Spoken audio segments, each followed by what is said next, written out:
Hello everyone, welcome back to the channel.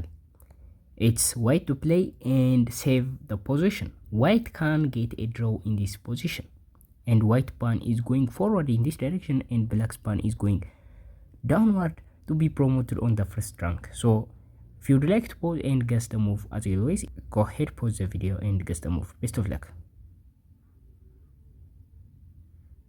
Okay, welcome back.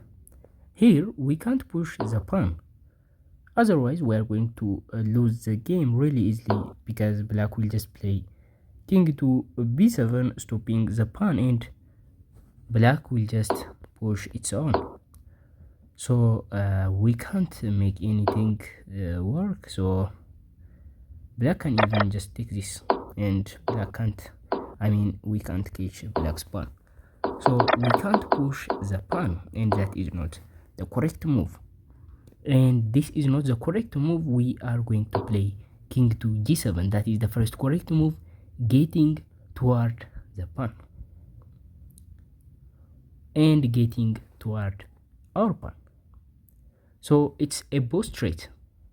We are threatening the black pawn and we are threatening to support our pawn to be a queen. So that is the idea of this puzzle, the whole idea of this puzzle, and I will show you all lines.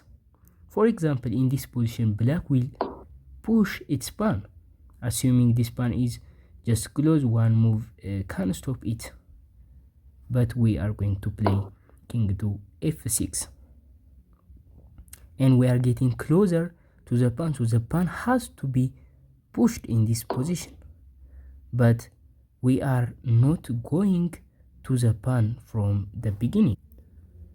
We move this direction to our pawn to support our pawn. Black might push, but we push. If black try to stop it, we are going to play king to d7, and black will get a new queen.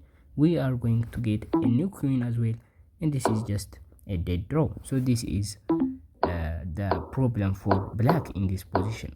You might say in this position, what if black plays king to b6?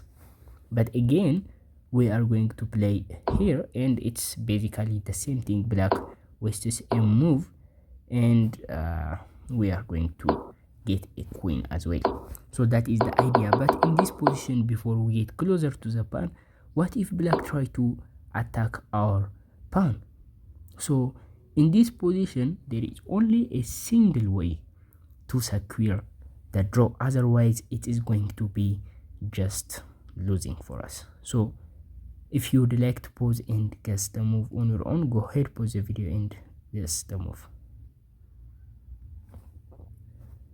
Okay, you might try to support your pawn by playing e6, but that is a down move, because black will just take it, and notice now we are just one step further from the pawn, and black will just get a new queen.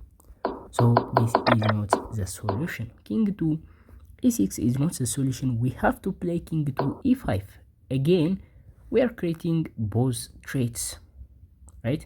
So in this position, if the king takes our pawn, we move to f7, f4 So this is going to be just the race is just we are going to win the race easily, right? So this is the idea. So the idea is we are getting one step closer to this pawn and one step closer to our pawn to support. So after we play king to e5, if black decided to push the pawn, instead we are going to play king to d6, and we are going to protect the d7 square. So when black pushes, we don't play here. Notice we don't play king to d7, we can just push. So we are going to anticipate black. If black plays here, obviously we are going to play d7 and promote. So that is the idea, and that is the solution. And from this position on, if black try to just capture our pawn, immediately we are going to play this direction, king to f6. It's the same idea. If black pushes, we are going to play king to e5, and black now can't take, otherwise we are going to get into the square, right? So if you familiar with this square, you know that it's a chess principle, that if the king is in the square or can get into the square, the king can stop the pawn. So in this case, the king can't get into the square and stop the pawn, so they can move same distance direction, one move at a time. So that is the idea, and this is the solution of the puzzle. So if you found this entertaining, make sure to subscribe the channel, to like the video, and to share this video with your friends. Thank you for watching. Bye.